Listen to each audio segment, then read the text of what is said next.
सन्तु ममाङ्गानि वाक्प्राणश्चक्षुः श्रोत्रमथो बलमिन्द्रियाणि च सर्वाणि सर्वं ब्रह्मोपनिषदं माहं ब्रह्म निराकुर्याम् मा ब्रह्म निराकरोद निराकरणमस्तु अनिराकरणं मे अस्तु तदात्मनि निरतेय उपनिषत्सु धर्मास्ते मयि सन्तु ते मयि सन्तु। ॐ शान्ति शान्ति शान्तिः। शङ्करं शङ्कराचार्यं केशवं बादरायणं सूत्रभाष्यकृतौ वन्दे भगवन्तौ पुनः पुनः। ईश्वरो गुरुरात्मेति मूर्तिभेदविभागिने व्योमवद्व्याप्तदेहाय दक्षिणामूर्तये नमः। ॐ शान्ति शान्ति शान्तिः। सामवेदीय केनोपनिषद के तलवकार शाखा की है केनोपनिषद। उस केनोपनिषद के तृतीय खंड वाक्य भाष्य पर विचार आरंभ किए थे। इसमें तृतीय खंड में प्रथम मंत्र जो आया था, सा ब्रह्मेति होवाच ब्रह्मणो वा एतद् विजय महीयध्वम् ततो हैव विदांचकार ब्रह्मेति। सा ब्रह्मेतु भगवती उमा ने बताया है। ये चतुर्थ खंड का प्रथम मंत्र था, चतुर्थ खंड था। नहीं अच्छा वो ये तो हाँ नहीं, वो तृतीय खंड में दूसरा मंत्र है। ब्रह्म देवेभ्य विजिज्ञे तस्य ब्रह्मणो विजये देवा महीयन्त ताक्षंत अस्माकमेव अयम विजयो अस्माकमेव अयम महिमेति। पेज नंबर 82 पे वो मंत्र था। तो ब्रह्म शब्द का अर्थ ईश्वर है। ईश्वर की सिद्धि के लिए यहाँ थोड़ा लंबा प्रकरण आ गया। अभी ये समाप्ति की ओर है। ये तो थोड़ा आज या कल में ये पूरा हो जाएगा प्रसंग। थोड़ा ईश्वर की सिद्धि के लिए यहाँ बता रहे थे। तो यहाँ पे ईश्वर की सिद्धि तो की गई, लेकिन नैयायिक लोग जो मानते हैं कि जीवात्मा और ईश्वर आत्मा में भेद है। क्यों, कैसे भेद है, तब ये सब दिखा रहे। देखिए हाँ, तो मतलब यहाँ ये दे रहे हैं कि लक्षण भेद होने से इन दोनों को भिन्न भिन्न मानना पड़ेगा। भाई जीव का लक्षण अलग है, ईश्वर का लक्षण अलग है। अश्व और महिष के समान घोड़े का लक्षण अलग है, महिष जो है भैंसे का लक्षण अलग है। तो ईश्वर में क्या भिन्न लक्षण? ईश्वर में नित्य ज्ञान है, सर्व विषय ज्ञान है, सविता के प्रकाश, जैसे सविता का प्रकाश पूरे संसार को व्याप्त करता है। और खद्योत जो है जुगनू, उसका प्रकाश बिल्कुल थोड़ा सा होता है। ऐसे ईश्वर का ज्ञान तो है, सर्व वस्तु विषय ज्ञान है, सर्वज्ञ है, जीव अल्पज्ञ है। शक्ति भेद भी है। ईश्वर की सर्व वस्तु विषयक नित्य शक्ति है और जीव की विपरीत अल्प शक्तिमान है। और ईश्वर का क्या कर्म है? चैतन्य सत्ता मात्र को लेकर के पूरा संसार नियंत्रित हो रहा है। जैसे अग्नि की सत्ता मात्र से ही दहन होने लगता है। और इसके विपरीत हाँ, राजा अयस्कांत प्रकाश कर्मवच्च स्वात्मा विक्रिया रूपम।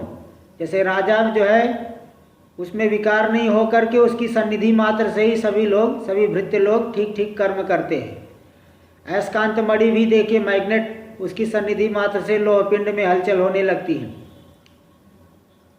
और प्रकाश कर्मवच्च, राजा अयस्कांत प्रकाश कर्मवच्च। इसी प्रकार सूर्य की सन्निधि मात्र से प्रकाश होने लगता है, उसमें कोई विकार नहीं होता है। इसलिए इसी प्रकार स्वात्मा विक्रिया रूपम, स्वरूप में कोई विक्रिया नहीं हो करके सन्निधि मात्र से ही वो कर्म उनकी सन्निधि मात्र से होने लगता है। लेकिन जीव में ऐसा नहीं, विपरीतम इतरस्य, जीव का जो है विपरीत है, वो ऐसा नहीं है। जीव को तो स्वरूप अपने में विकार मानता है जीव जो है। देखो इसको दिए प्रथम पंक्ति में, स्वात्मनो अविक्रिया रूपम जगद उपादानादि लक्षणम कर्म ईश्वरस्य। स्वरूप में विक्रिया नहीं हो करके विक्रिया रूपी जगत उत्पादन, उपादान मतलब उत्पादन आदि स्वरूप कर्म ईश्वर का है। आगे देखिए भाष्य में, विपरीतम इतर से उपासीत इति वचनाद उपास्य ईश्वरो गुरु राजवत। उपासीत ऐसा वचन आया है तो तुम उसकी उपासना करो, ऐसा श्रुति वचन होने से उपास्य ईश्वरो, ईश्वर तो उपास्य है, उस ईश्वर की उपासना करो, ईश्वर हो गए उपास्य। गुरु राजवत, जैसे गुरु की उपासना करते, राजा की उपासना करते, राजा की सेवा करते, उपासना करते हैं, इसी प्रकार ईश्वर भी उपास्य है। और जीव क्या है? उपासक, उपासक चेतरः। इतर जो जीव है उपासक है, शिष्य भृत्यवत, जैसे शिष्य गुरु की उपासना करते, भृत्य जो है राजा, नौकर राजा की उपासना करते हैं, उसके लिए राजा उपास्य हो गया या वह उपासक हो गया। इसी प्रकार ईश्वर और जीव में यही भेद है, ईश्वर उपास्य है, जीव उपासक है। अपहत पापमादि श्रवणात् नित्य शुद्ध ईश्वर। इस आत्मा अपहत पापमा, इस आत्मा में कोई भी पाप संबंध नहीं है, ऐसा श्रवण होने से नित्य शुद्ध, ईश्वर नित्य शुद्ध है। लेकिन जीव तो विपरीत है, पुण्यो वै पुण्य नीति वचनात् विपरीत इतर। पुण्यो वै पुण्येन कर्मणा भवति पापः पापेन। पुण्य कर्म से अपने आप को पुण्यात्मा मान लेता है, पाप कर्म से अपने आप को पापी मान लेता है। इस तरह से जीव अब विपरीत है, जबकि ईश्वर तो नित्य शुद्ध बुद्ध मुक्त, ऐसा अनुभव है। जीव भी ऐसा, लेकिन उसको ऐसा ज्ञान नहीं होता। ईश्वर तो सदा स्वरूप का भान है। अतएव नित्य मुक्त एव ईश्वरो नित्या शुद्धि योगात् संसारी तरह। इसीलिए अपहत पाप आदि संबंध से रहित, इसलिए ईश्वर नित्य मुक्त है और नित्य शुद्धि की योग से अपने आप को पापी मानता है जीव, इसलिए वो जीव हो गया संसारी। संसारी इतर, इतर जीव, ईश्वर से जो इतर है, भिन्न है, इस जीव वह संसारी अपने आप को मानता है, सुखी दुखी संसरण धर्म वाला। संसरण धर्म वाला संसारी है, अपने आप को संसारी मानता है। अपीच इसके अतिरिक्त और भी कुछ बातें हैं। क्या है? यत्र ज्ञानादि लक्षण भेदो अस्ति। जहाँ पे ज्ञानादि लक्षण का भेद है, अलग अलग भिन्न भिन्न प्रकार से ज्ञान होता है, तत्र भेदो दृष्ट, ऐसी जगह पे भेद देखा गया है। यथा अश्व महिषयो, अश्व का ज्ञान और महिष का ज्ञान, दोनों के ज्ञान में भेद है। अश्व को तो देखो, हाँ भाई उसकी पूँछ है, और वो महिष में भी है, किंतु अश्व में दौड़ने में बहुत तेज है, महिष जो है उतना दौड़ नहीं सकता। महिष मोटी है, मोटा होता है, अश्व थोड़ा पतला होता है। तो अश्व और महिष का जो है ज्ञानादि भिन्न भिन्न ज्ञान हो रहा है। ज्ञानादि लक्षण भेद है, ज्ञानादि स्वरूप भेद है, उनका भिन्न भिन्न ज्ञान और लक्षण, अन्य लक्षण का भी भेद है। तो ज्ञानादि स्वरूप भेद वहाँ है, इसलिए उनमें भेद माना जाता है। तथा ज्ञानादि लक्षण भेदाद ईश्वराद आत्मनाम भेदो अस्ति। इसी प्रकार ज्ञानादि स्वरूप भेद होने से ईश्वर का देखिए शास्त्र में किस प्रकार से ज्ञान है कि वह नित्य शुद्ध बुद्ध मुक्त सर्वज्ञ है, और जीव तो संसारी रूप से इसका ज्ञान हो रहा है। इसलिए ईश्वर से सभी जीवात्माओं का भेद है इति चेत, यहाँ तक आया नैयायिक। तो सिद्धांति कह न, ऐसा मत कहो, जीव ईश्वर से भिन्न है ऐसा नहीं कह सकते। कस्मात, क्यों न कहे, बता रहे, देखिए कारण दे रहा है सिद्धांति। अन्योसौ अन्योहम अस्मि इति न स वेद।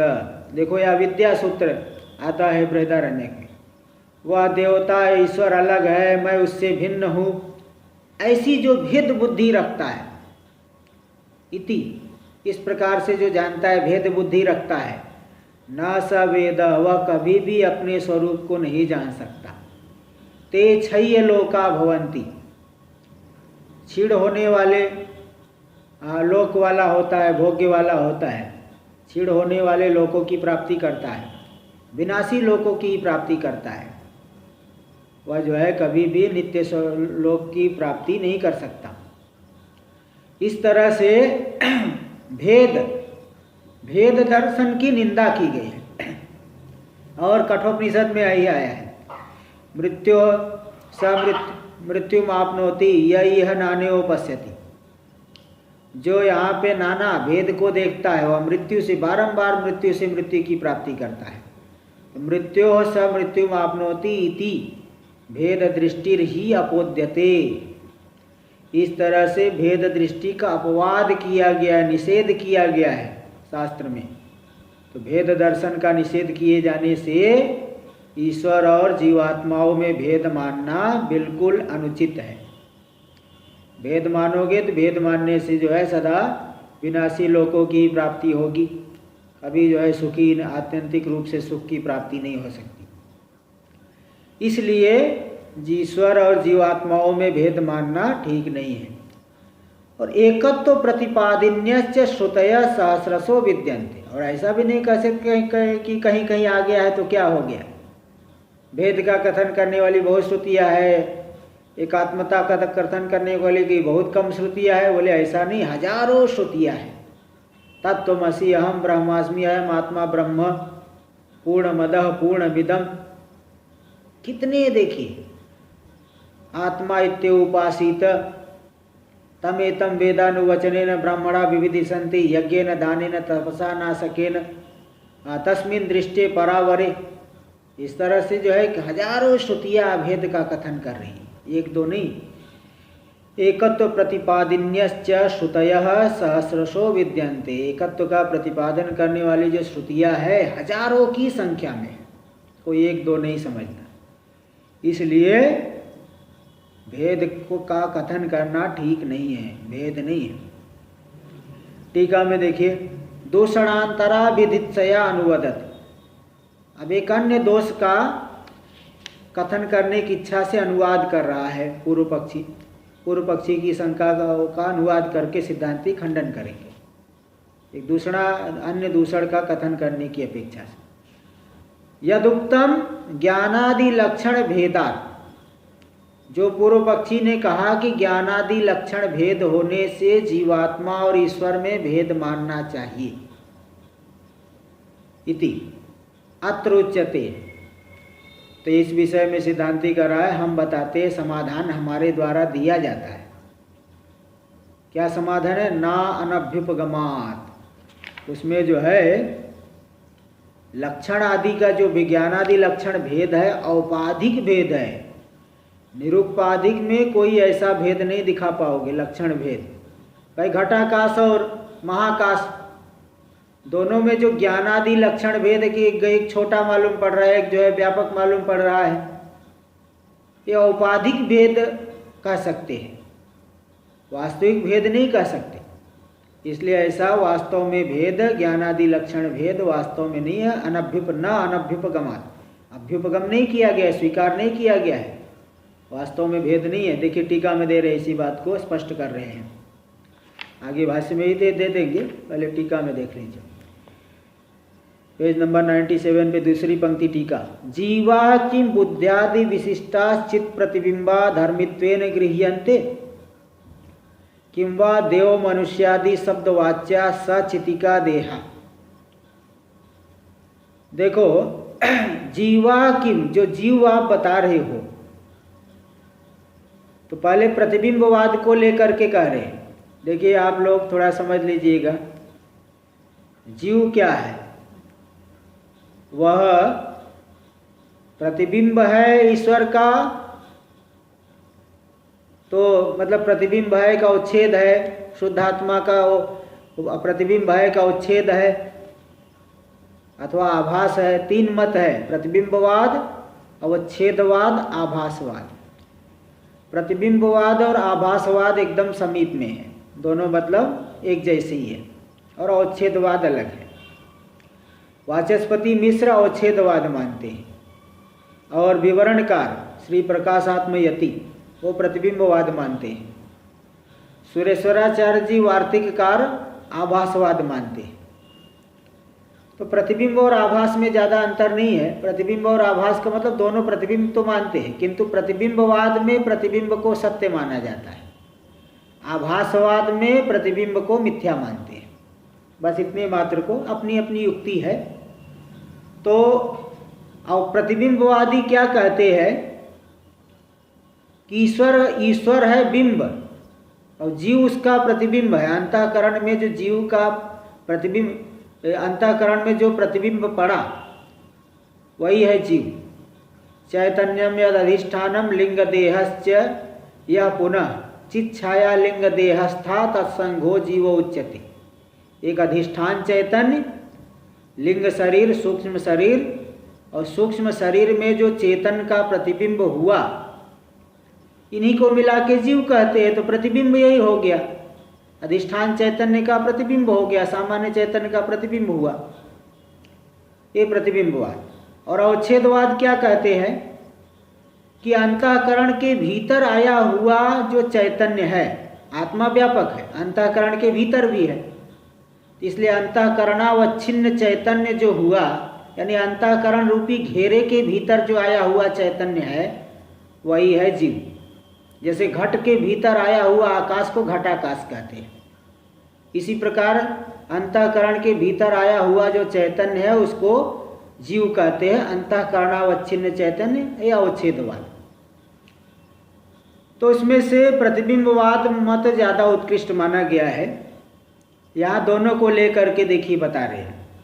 3 नंबर टिप्पणी देखिए दे दिए है, प्रतिबिंबवादम आश्रित्य आह। प्रतिबिंबवाद मत को लेकर के बता रहे जीवा किम बुद्ध्यादि विशिष्टा चित्त प्रतिबिंबा। चित्त प्रतिबिंबा बुद्ध्यादि से विशिष्ट, बुद्धि आदि से विशिष्ट, जो बुद्धि आदि से वो पूरा सूक्ष्म शरीर ले लीजिए, उनमें जो चैतन्य का प्रतिबिंब पड़ा तो चित्त प्रतिबिंबा वही धर्मित्वेन गृह्यते, उसको धर्मी रूप से आप ग्रहण करते हो क्या? यानी जो भेद आप सिद्ध कर रहे हो, भेद का धर्मी ये प्रतिबिंब रूपी जीव है क्या?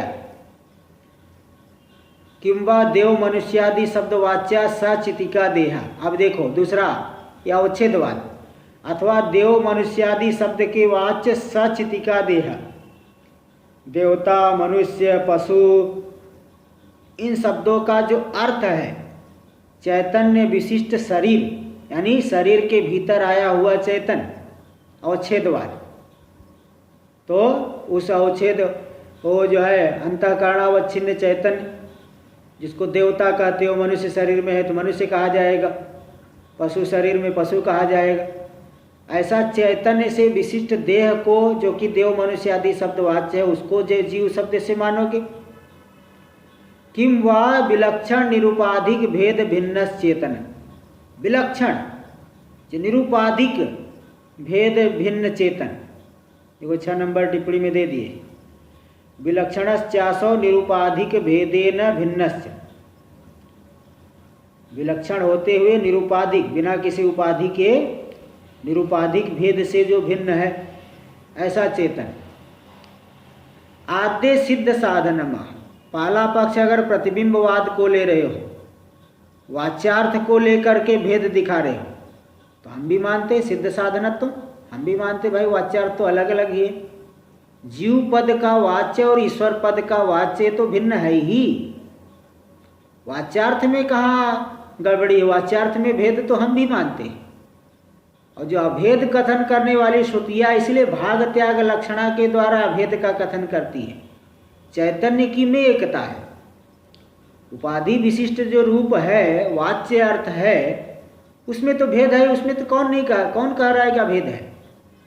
भाई जो है ज्ञानी भी इसीलिए आया कि सुनी चैव स्वपाके च पंडिता समदर्शिना, कुत्ते में, ब्राह्मण में, गो में, हस्ती में पंडित लोग समदर्शी हैं, सम देखते हैं। सम का मतलब ब्रह्म को देखते हैं। ऐसा नहीं कि कुत्ते का शरीर पंडित का हो गया, पंडित का शरीर कुत्ते का हो गया। ऐसा शरीर में तो भाई व्यवहार में तो भेद है ही। वो भी ज्ञानी भी जो है पूर्व के अध्यास की वजह से, अध्यास के संस्कारों की वजह से, पूर्व के अविद्यालेश की वजह से उन्हें भी, ज्ञानी को भी ये सब व्यवहार दिखेगा तभी तो भेद का व्यवहार कर पाते हैं। हाँ, ये बात है, एक बाधित प्रतीति है। तो व्यवहार में भेद है, स्वरूप में एकता है, स्वरूप में कोई अंतर नहीं है। इसलिए अगर वाच्यार्थ को लेकर के भेद आप कहते हो तो उसमें हमारी भी सहमति है, हम भी आपके साथ में ही है, कोई गलत नहीं है, आप सही बोल रहे हो। देखो इसलिए सिद्ध साधनत्व ना अनभ्युपगमान, वास्तव में भेद नहीं, वाच्यार्थ में भेद तो हम भी मानते हैं।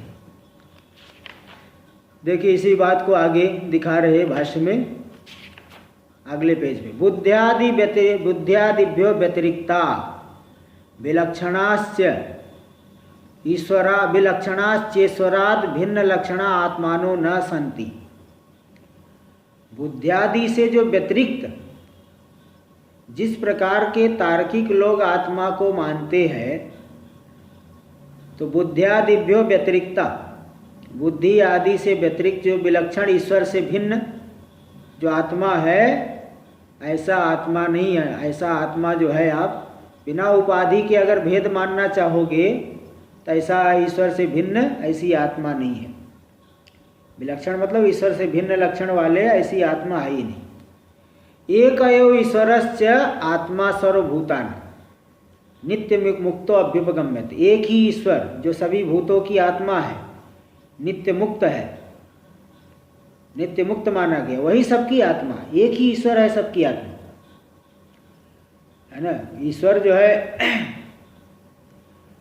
तो जो है एक ईश्वर ही सभी भूतों की आत्मा नित्य मुक्त है। इसलिए वास्तव में कहाँ भेद रहा, बताओ भेद कहाँ रहा। बाह्यस चक्षुर्बुद्ध्यादि समाहार संतान अहंकार ममत्वादि विपरीत प्रत्यय प्रबंधा विच्छेद लक्षणों नित्य शुद्ध बुद्ध मुक्त विज्ञान आत्मा ईश्वर गर्भो नित्य विज्ञानावभासस चित्त चैत्य बीज बीजी स्वभाव कल्पितो अनित्य विज्ञान ईश्वर लक्षण विपरीतो अभ्युपगम्यते। तो देखिए जो जीव जहाँ भेद मान रहे हो वो तो वाच्य है।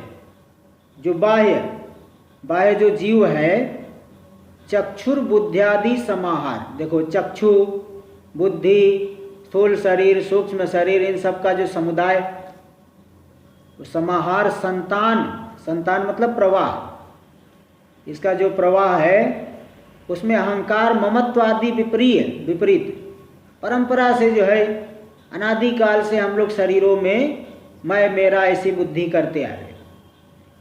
जो चक्षु ज्ञानेन्द्रिय कर्मेंद्रिय इन सब का समुदाय रूपी जो शरीर है, उस शरीर में ही प्रवाह रूप से अनादिकाल से अहंकार ममकार आदि, तो अहंकार ममत्व आदि विपरीत प्रत्यय प्रबंध अविच्छेद लक्षणों, विपरीत जो प्रत्यय का प्रबंध यानी प्रवाह, उसका अविच्छेद रूपी, अविच्छेद होना लगातार ही चलते रहता है, शरीर करते रहेगा।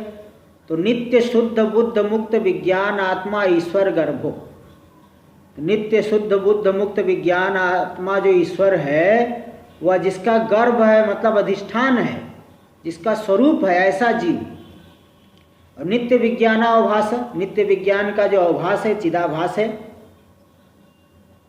जिसको उसके द्वारा प्रकाशित होने, यहाँ 6 नंबर टिप्पणी में दे दी, नित्य विज्ञानावभास मतलब नित्य विज्ञानेन विशेष भूतेन चैतन्य ज्योतिषा अवभासते। नित्य विज्ञान जो विशेष है शुद्ध चैतन्य, उस चैतन्य ज्योति के द्वारा जो अवभासित होने वाला। चित्त चैत्य बीज बीजी स्वभाव, चित्त यानी चित्त का अर्थ देंगे, चित्त यानी ज्ञान, चैत्य यानी विषय, बीज यानी अविद्या और बीजी हो गया शरीर, इस स्वभाव वाला है, मतलब इन सब में तादात्म्य करने के स्वभाव वाला है।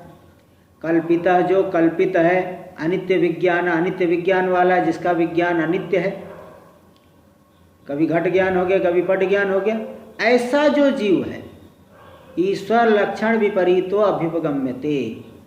ईश्वर लक्षण ईश्वर स्वरूप आत्मा से विपरीत, उससे विपरीत विलक्षण माना गया है।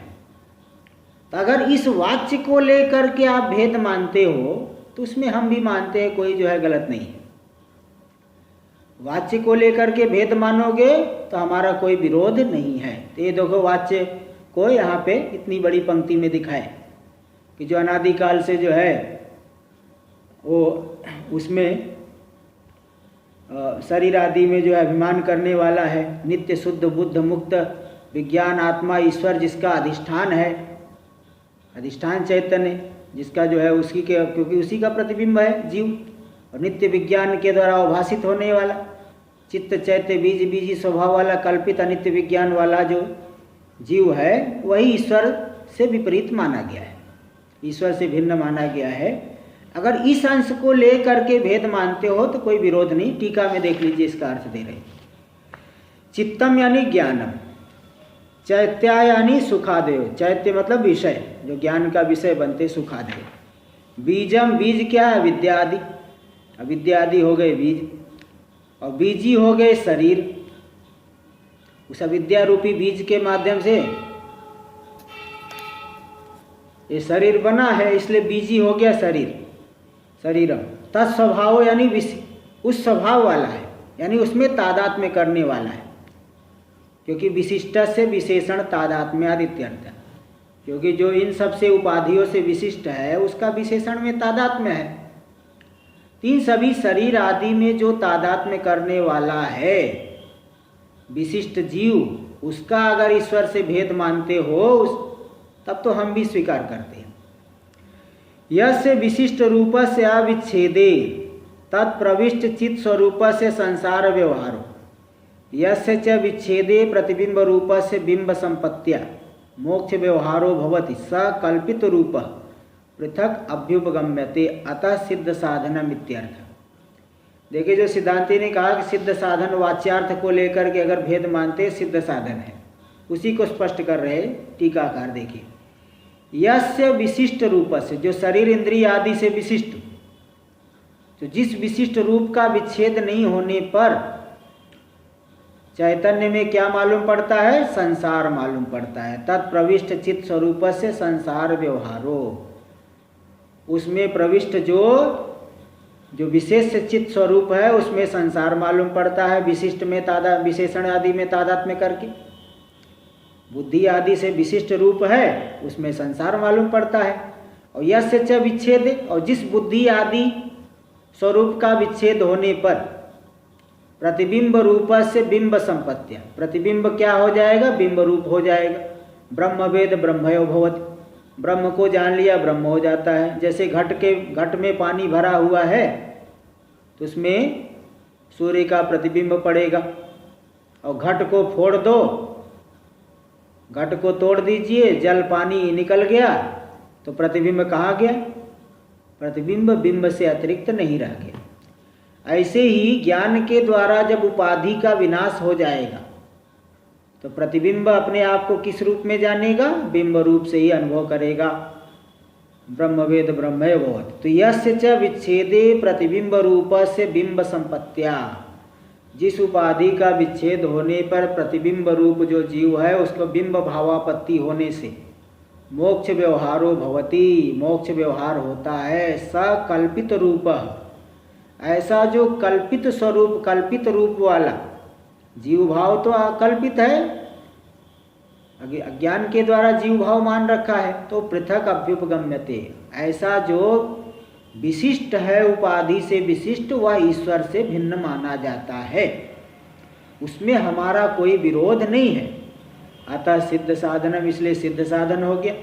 जिस भेद को आप सिद्ध करना चाहते हो, शुद्ध चैतन्य केवल चैतन्य अंश को लेकर के भेद कभी नहीं दिखा पाओगे। अगर विशिष्ट को लेकर के भेद दिखाना चाहते हो तो बिल्कुल सही बात है, सिद्ध साधन हम भी मानते हैं, हम भी इस बात को स्वीकार करते हैं।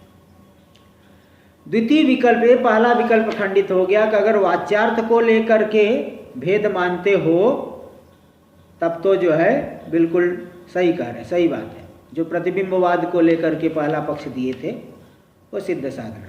और द्वितीय विकल्प अवच्छेदवाद, वह भी तो विशिष्ट रूप है, उसमें भी सिद्ध साधन, वो भी जीव तो भिन्न है, अवच्छेदवाद को लेकर के भी सिद्ध साधन। द्वितीय विकल्पे भी सिद्ध साधनत्वम आह, द्वितीय विकल्प में जो अवच्छेदवाद को लेकर के जीव का स्वरूप बताया गया उसमें भी बिल्कुल कोई गलती नहीं है, ठीक ही है, वो भेद हम भी मानते हैं। इसको दिखा रहे अन्यश्च। भाष्य में देखिए, यस्या विच्छेदे संसार व्यवहार विच्छेदे च मोक्ष व्यवहार। जिस बुद्धि आदि विशिष्ट, बुद्धि आदि से विशिष्ट रूप का अविच्छेद होने पर संसार व्यवहार होते रहता है और उपाधि का विच्छेद हो जाने से मोक्ष व्यवहार होता है, ऐसा जो जीव ईश्वर से अलग है। ये तो प्रतिबिंबवाद को लेके दी। और इसको देखिए आगे अवच्छेदवाद, अन्यश्च मृत प्रलेपवत प्रत्यक्ष ध्वंसो। अन्य जो मृत प्रलेप, मृत का लेपन कर दिए, तो भी वो कोई हमेशा रहता है क्या? हमेशा नहीं रहता है। जैसे मिट्टी का बना हुआ घर आदि क्या हमेशा रहेगा? तो अन्यस्य मृत प्रलेपवत प्रत्यक्ष ध्वंसो, जिसका प्रत्यक्ष ध्वंस होता है, जैसे मृत प्रलेप उसका प्रत्यक्ष ध्वंस होता है। घट के नाश से जैसे घटाकाश का नाश होता है, इसी प्रकार देव पितृ मनुष्यादि लक्षणों भूत विशेष समाहारो। देवता पितर मनुष्य आदि स्वरूप जो भीत विशेष का समुदाय है, न पुनः चतुर्थो अन्यो, अन्य कोई चौथा नहीं। तो भिन्न लक्षण ईश्वराद अभ्युपगम्यते, वह ईश्वर से भिन्न लक्षण वाला नहीं माना जाता। देखो यहाँ पे दे दिए कि हाँ तृतीय विकल्प ऐसा तीन तीन तो हो गया, तो न पुनः चतुर्थो। एक मिनट इसको बता रहा हूँ। टीका के अनुसार 7वां नंबर टिप्पणी में दिए असत्वा तुरी कल्पस्य निषेधोक्तिरिय, यहाँ से दे दिए तुरी कल्प का। अन्यस्य मृत प्रलेपवत प्रत्यक्ष ध्वंसो देव पितृ मनुष्यादि लक्षणों, मतलब ये अवच्छेदवाद को लेकर के बता रहे हैं। इसका अर्थ किया गया, एक मिनट बताता हूँ, बस देख लीजिए। अन्य से मृत प्रलेपवत प्रत्यक्ष ध्वंस, जैसे मिट्टी का प्रलेपन किया गया प्रत्यक्ष ध्वंस होता है, इसी प्रकार देव पितृ मनुष्यादि लक्षणों भूत विशेष समाहार। देव पितृ मनुष्यादि लक्षण जो भूत विशेष का समुदाय है वह भी नहीं विनष्ट होने वाला है, वह भिन्न नहीं है। तो अवच्छेद मतलब घट, जैसे बता दिया कि घट के नाश से घटाकाश का नाश होता है, शरीर के नाश से जो है अवच्छेद नष्ट हो गया, मतलब ये उपाधि नष्ट हो गई तो अवच्छिन्न का भी नाश। तो ऐसा जो जीव है अवच्छेदवाद को लेकर के, वह तो ईश्वर से भिन्न है, इसमें भी हम मानते हैं। और तीसरा पक्ष था जो ये निरुपाधिक भेद से के द्वारा भिन्न, उसको छोड़ करके जो चौथा, इन चौथा कोई नहीं है ऐसा बता रहा है। और तृतीय विकल्प में देखिए, टीका में दे रहे हैं, टीका में तृतीय विकल्पे बुद्ध्यादि कल्पितेभ्यो विशिष्टात्मभ्यो व्यतिरेकेण निरूपाधिक स्वरूपाभिप्रायण पक्षीकरणे हेतुर आश्रया सिद्धस तादृशस्य आश्रयस्य मान विकलत्वात्। अगर तृतीय विकल्प जो दिए थे पेज नंबर 97 पे आप देख सकते हैं, तीसरी पंक्ति में आता है किम वा तृतीयो विलक्षण निरूपाधिक भेद भिन्न चेतन। जो विलक्षण है और निरूपाधिक भेद के द्वारा भिन्न है चेतन। अच्छा, और तीसरा विकल्प दे विलक्षण जो निरूपाधिक भेद से भिन्न है चेतन है, यही वही जीव है। तो इसको वे देखिए यहाँ खंडन कर रहे हैं। तृतीय विकल्पे बुद्ध्यादि कल्पितेभ्यो विशिष्टात्मभो व्यतिरेकेण। तृतीय विकल्प में जो बुद्ध्यादि कल्पित है उनसे कल्पितेभ्यो विशिष्टात्मभ्यो, बुद्ध्यादि के द्वारा कल्पित जो विशिष्ट आत्मा जीवात्मा, उससे व्यतिरेकेण निरूपाधिक स्वरूपाभिप्रायण, निरूपाधिक स्वरूप को लेकर के अगर वहाँ जीव भाव मान रहे, निरूपाधिक ही जीव है, ऐसा पक्ष मानोगे तो हेतु आश्रया सिद्ध, जिस हेतु के द्वारा आप सिद्ध करोगे उस हेतु का आश्रय ही नहीं मिलेगा। जैसे कहा जाए कि गगनारविंदम सुरभि अरविंदत्वात् सरोजारविंदवत, ऐसा एक अनुमान आता है। आकाश का कुसुम सुगंधित है, क्यों? क्योंकि अरविंद वो कमल है, आकाश का जो अरविंद यानी कमल है वह सुगंधित है, क्यों? क्योंकि वह भी अरविंद है। सरोजारविंदवत, जैसे तालाब का कमल है, तो ये जो हेतु क्या है? आश्रया सिद्ध हेतु है, यानी इस हेतु का आश्रय आकाश कमल प्रसिद्ध ही नहीं है। इसी प्रकार निरूपाधिक स्वरूप वाला जीव, ऐसा जीव तो है ही नहीं, तो आप हेतु के द्वारा उसमें भेद की सिद्धि नहीं कर पाओगे। हेतु जो है आश्रया सिद्ध हो जाएगा, इसलिए ऐसा नहीं कह सकते कि वह भिन्न है। इस तरह से देखिए आगे बता दी। तो तादृशस्य आश्रय से मान विकलत्वात्, क्योंकि इस प्रकार का आश्रय प्रमाण से रहित है। मान विकल, मान यानी प्रमाण, उससे प्रमाण से रहित है। ऐसा जो निरूपाधिक स्वरूप वाला जीव हो ऐसा तो नहीं माना जाता। ईश्वराद अन्य न आत्मा नास्ति इति वदता, ईश्वर से भिन्न आत्मा नहीं है ऐसा जो बोलने वाला, उसके द्वारा सर्वोपाधिस्थ ईश्वर एव आत्मा इति उक्तम भवत, सभी उपाधियों में ईश्वर आत्मा ही है। ईश्वर ही जो है दृष्टा श्रोता मनता रूप से विद्यमान है, ये कह दिया गया। इसलिए उपनिषद वाक्य में आया कि नान्यो अतो अस्ति दृष्टा श्रोता मनता विज्ञाता, ईश्वर से भिन्न कोई दृष्टा नहीं, कोई श्रोता नहीं, कोई मनता नहीं। इस तरह से ईश्वर ही सभी उपाधियों में आत्म रूप से विद्यमान है, इसलिए वो वास्तव में भेद सिद्ध नहीं कर पाओगे। औपाधिक भेद मानते हो तो हम भी मानते हैं, ठीक है। भाष्य में देखिए तो यहाँ पे दे दिए कि न पुनः अन्य चतुर्थो अन्यो भिन्न लक्षण ईश्वरात् अभ्युपगम्यते, इन तीन विकल्प से अतिरिक्त कोई चौथा नहीं है। बुद्ध्यादि कल्पित आत्म व्यतिरेकाभिप्रायण तो लक्षण भेदात इति आश्रया सिद्धो हेतु, जो पूर्व पक्षी ने कहा था लक्षण भिन्न होने से जीव और ईश्वर को अलग अलग मानना चाहिए, तो यहाँ बता रहे बुद्ध्यादि कल्पित जो आत्म व्यतिरिक्त, बुद्ध्यादि कल्पित आत्मा, बुद्ध्यादि से विशिष्ट आत्मा से व्यतिरिक्त अगर आत्मा को लेकर के लक्षण भेद से भेद की सिद्धि करोगे तब तो लक्षण भेद रूपी जो हेतु है वो आश्रया सिद्ध हेतु हुआ। जैसे अभी बता दिया गगनारविंदम सुरभि अरविंदत्वात् सरोजारविंदवत, तो गगनारविंद जो है ही नहीं, तो आप वहाँ पे सुगंध की सिद्धि कैसे कर पाओगे। इसी प्रकार बुद्ध्यादि उपाधियों से कल्पित जो आत्मा है जीवात्मा, उससे व्यतिरिक्त जीव को मानोगे वहाँ लक्षण भेद है, तो ऐसा तो कोई आश्रय सिद्धि नहीं है, इसलिए ईश्वर से भेद सिद्ध नहीं हो पाएगा।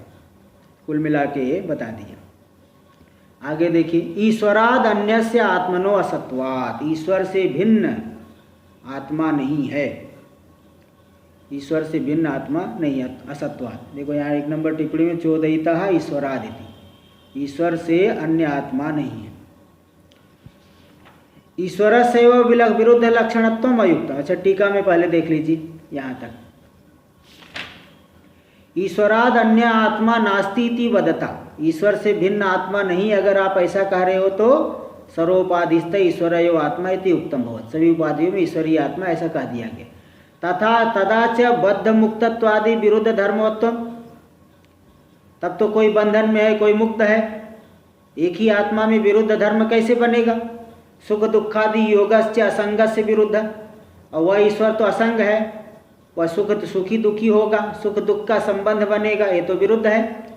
इत्यतो वास्तवम असंसारित्वम कल्पितेन संसारित्वेन न विरुध्यते इति दर्शयितुम, ऐसा अगर विरोध की प्रसक्ति कोई करे तो यहाँ पे समाधान बता रहा है सिद्धांती कि देखो वास्तवम असंसारित्वम, वास्तव में आत्मा में कोई संसार नहीं है, इसलिए कल्पितेन संसारित्वेन न विरुध्यते, वास्तव में असंसारित्व है और कल्पित संसार के द्वारा के से उस असंसारित्व का कोई विरोध नहीं। जैसे मरुभूमि में वास्तव में जल नहीं है और कल्पित जल से जल के अभाव का कोई विरोध नहीं है, वास्तव में जल का अभाव है और जल की कल्पना हो रही, तो वास्तव में जल के अभाव का कल्पित जल से कोई विरोध नहीं है।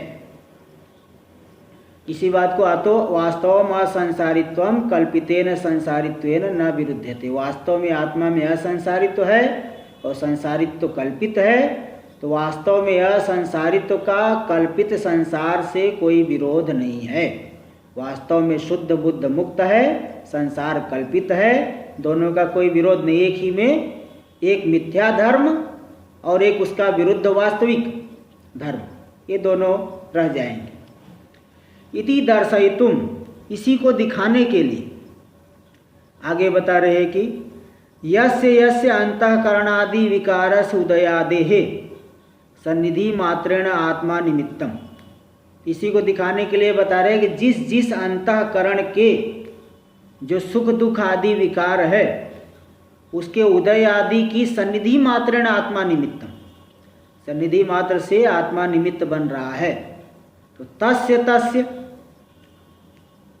लोकैर अहंकार आदि भीर विपरीत रूपस्य अध्यारोपणात्, उस में उसी आत्मा में जो है लोकों के द्वारा अहंकार आदि भीर विपरीत रूपस्य अध्यारोपणात्, लोकों के द्वारा प्राणियों के द्वारा अहंकार आदि जो विपरीत रूप का अध्यारोपण कर दिया गया उसी आत्मा में, इसलिए आत्मा न संसारित्व, इसलिए आत्मा में संसारित्व मालूम पड़ता है। अच्छा, यस जिस जिस अंतःकरण आदि विकार के उदय आदि का आत्मा सन्निधि मात्र से निमित्त बन रहा है, उस जो विकार आदि को लोकों के द्वारा जो है अध्यारोपण किया गया आत्मा में, सुख दुख आदि का अध्यारोपण किया गया, इसलिए अध्यारोपण से आत्मा में संसारित्व मालूम पड़ रहा है, वास्तव में नहीं। इत्या न निमित्तत्वे सती, देख लीजिए भाष्य में दूसरी पंक्ति, ईश्वरस्य विरुद्ध लक्षणत्वम अयुक्तम इति चेत सुख दुखादि योगस्य, बोले ईश्वर में ही बद्धत्व, ईश्वर से भिन्न आत्मा नहीं है अगर आप ऐसा कह रहे हो, तो ईश्वर में ही बंधन में है, ईश्वर ही मुक्त हो रहा है, तो एक ही में विरुद्ध लक्षण तो नहीं होना चाहिए, और एक ही में सुख भी हो दुख भी हो, ऐसा नहीं होना चाहिए। तो सिद्धांत इसका जवाब दे रहा है, ना ऐसा मत कहो। निमित्तत्वे सती लोक विपर्याध्यारोपणा सवित्रीवत, वह आत्मा वही जो ईश्वर है सन्निधि मात्र से निमित्त होने से लोक विपर्य अध्यारोपणात्, लोक विपर्य लोकों के द्वारा विपरीत धर्मों का अध्यारोपण होने से, सवित्रीवत, जैसे सविता सूर्य जो है हमको दिखने लगा, हमने कह दिया कि देखिए सूर्य उदित हो गया। सूर्य हमारी चक्षु से नहीं दिखाई पड़ रहा है, पीछे की तरफ हो गया, कोई व्यवधान आ गया, तो हम कहेंगे जो है सूर्य अस्त हो गया, अथवा आज सूर्य मलिन है। इस तरह से वह लोकों के द्वारा धर्मों का अध्यारोपण हो रहा है, वास्तव में नहीं है। इसी प्रकार आत्मा जो है सन्निधि मात्र से सबका निमित्त बन रहा है, जिन काम क्रोध लोभ आदि सभी की जो है उत्पत्ति का निमित्त मात्र हो रहा है, सन्निधि मात्र से। तो लोकों के द्वारा विपरीत धर्मों का अध्यारोपण हो जाता है, अहंकार आदि विपरीत धर्मों का अध्यारोपण हो जाने से वह संसारी मालूम पड़ता है, वास्तव में उसमें कोई संसार नहीं है। देखिए आगे भाष्य में, यथा ही सविता नित्य प्रकाश रूपत्वात्, सविता जो है नित्य प्रकाश रूप है, उसमें कोई ऐसा नहीं कि दिवस रात्रि नहीं है, वहाँ पे कोई रात्रि नहीं कोई दिवस नहीं, नित्य प्रकाश रूप है।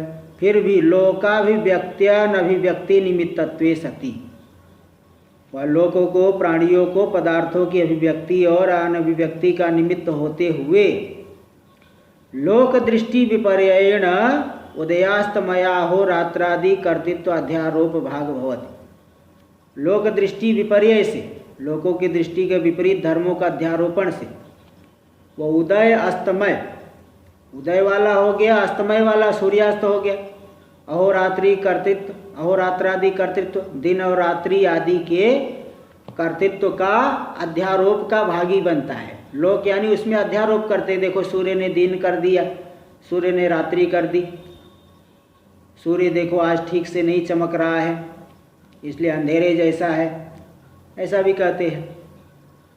तो लोक दृष्टि विपर्य हो जाने से उदय अस्तमय अहोरात्रादि कर्तृत्व के अध्यारोप का भागी बनता है सूर्य।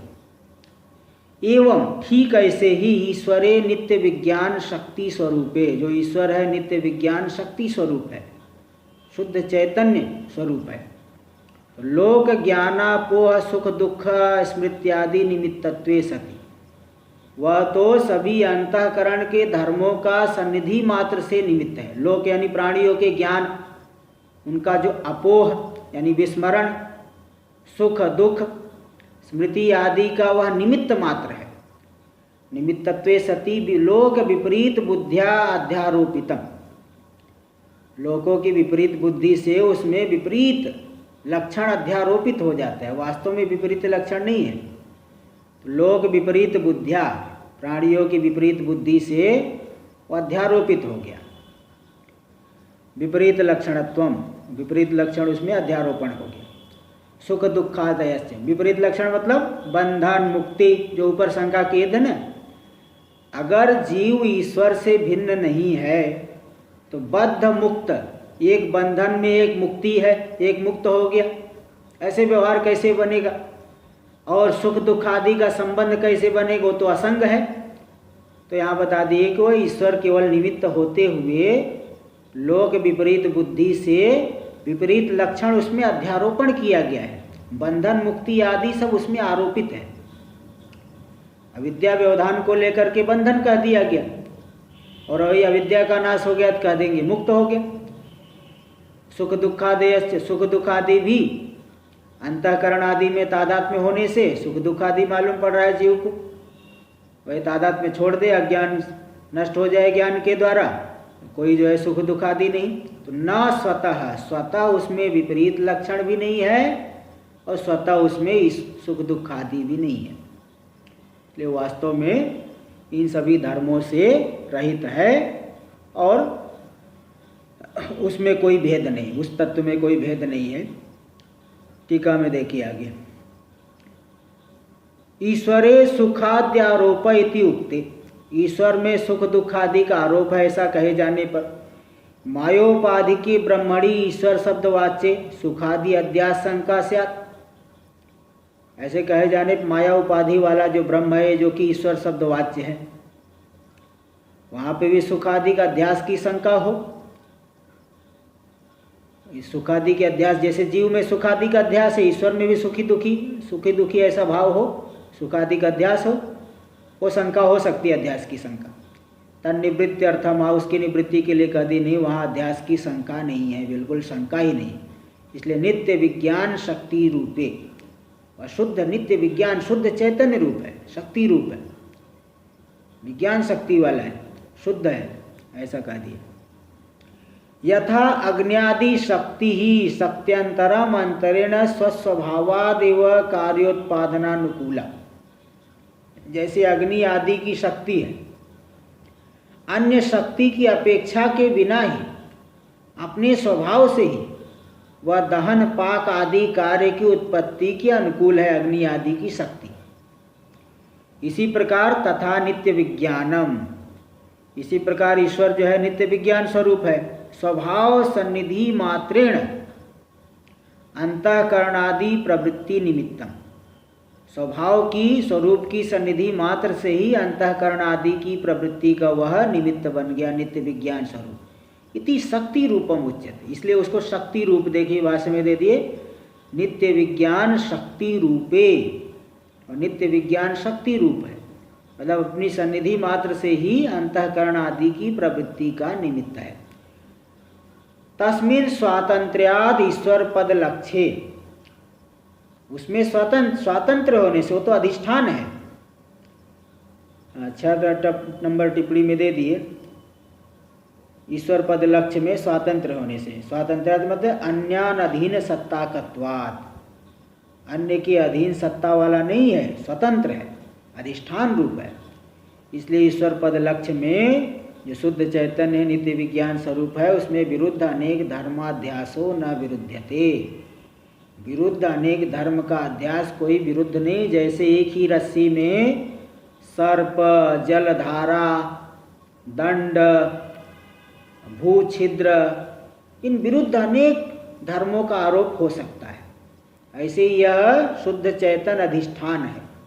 अधिष्ठान होने की वजह से उसमें विरुद्ध अनेक धर्मों का अध्यास, भ्रांति से अनेक धर्म मालूम पड़ना, ये कोई विरुद्ध नहीं है, क्योंकि वो अधिष्ठान है इत्यर्थ। तो वही बता दे, लोक ज्ञान के अपोह सुख दुख आदि स्मृति आदि का निमित्त है। लोकस्य, लोक यानी प्राणी, उनके ज्ञान का अपोह मतलब विस्मरणम। मत्त स्मृतिर्ज्ञानम अपोहनम च गीता में भी कह दी। तो अज्ञान का अपोह मतलब विस्मरण है और सुख दुख आदि की स्मृति का निमित्त है। तो विपरीत लक्षण या आरोपित हुआ है, सुखादि भी आरोपित है, न स्वतः, स्वतः आत्मा में नहीं है। टीका में देर न स्वतः इति न परमार्थतो विरुद्ध अनेक धर्मवत्वम इत्यर्थः। पारमार्थिक रूप से विरुद्ध अनेक धर्मवत्ता ईश्वर में नहीं है। शुद्ध में उसमें कोई ऐसा विरुद्ध धर्म नहीं। भ्रांतस्य स्वदृष्ट्यानुरूप अध्यासारोप दर्शनात् न अध्यासो वस्तु क्षति कर इत्याह। जो भ्रांत पुरुष है, अपनी दृष्टि के अनुरूप अध्यस्त पदार्थ का आरोप उसको होता है, वह आरोप दर्शन होता है उसे, अध्यास रूपी आरोप का वो दर्शन होता है, उसे ज्ञान होता है। जैसे सुक्ति में रजत बुद्धि हो जाती है, रज्जु में सर्प बुद्धि हो जाती है। जिसमें जिस प्रकार का संस्कार है, इसमें कई कारण होते हैं, प्रमात्रिगत दोष, प्रमेयगत दोष, प्रमाणगत दोष। प्रमाता में अगर भय आदि है तो सर्प का अध्यास होगा, लोभ है तो रजत आदि का अध्यास हो जाता है। लोभी पुरुष को चारों तरफ जो है कहीं जरा सा चमक दिखते ही, अरे यहाँ सोना है क्या, तुरंत ऐसा कहेगा। और डरने वाला है, जगह जगह उसे सर्प आदि दिखाई पड़ेगा। ये प्रमात्रिगत दोष हो गया, लोभ भय आदि। प्रमेयगत दोष जो है सादृश्य, रस्सी लंबी होती, सर्प भी लंबा होता है, सादृश्य की वजह से वहाँ दिखेगा। और रजत चमकता है, सुक्ति भी चमकदार है, सुक्ति में रजत बुद्धि हो जाती है। तो भ्रांत पुरुष अपनी दृष्टि के अनुरूप अध्यास आरोप देखा गया उसे, इसलिए जैसी जैसी जिसके अंदर संस्कार है, जिस प्रकार का अंतःकरण में दोष आदि है, प्रमेयगत दोष आदि है, उसको लेकर के अध्यास आरोप हो जाता है। इसलिए नाध्यासो वस्तु क्षति करह। अध्यास जो है अधिष्ठान में कोई दोष करने वाला नहीं है। मरुभूमि में जल का अध्यास हो गया, मरुभूमि कोई गीली ने आर्द्र नहीं हो जाती, गीली नहीं हो जाएगी। रस्सी में सर्प चाहे कितने भी समय से देखे, रस्सी जो है रज्जु विषयुक्त नहीं होगी। इसलिए अध्यास वस्तु की क्षति नहीं करता है, इस बात को दिखा देंगे। आगे विचार चलेगा। चलिए आगे कल होगा। ओम आप्यायन्तु ममांगानि वाक्प्राणश्चक्षुः श्रोत्रमथो बलमिन्द्रियाणि च सर्वाणि सर्वं ब्रह्मोपनिषदं माहं ब्रह्म निराकुर्यां मा ब्रह्म निराकरोद निराकरणमस्तु निराकरणं मे अस्तु तदात्मनि निरते य उपनिषत्सु धर्मास्ते मयि सन्तु ते मयि सन्तु। ओम शांति शांति शांति। शंकरं शंकराचार्यं केशवं बादरायणं सूत्रभाष्य कृतौ वन्दे भगवन्तौ पुनः पुनः। ईश्वरो गुरुरात्मेति मूर्तिभेदविभागिने व्योमवद्व्याप्तदेहाय दक्षिणामूर्तये नमः। ओम शांति शांति शांति।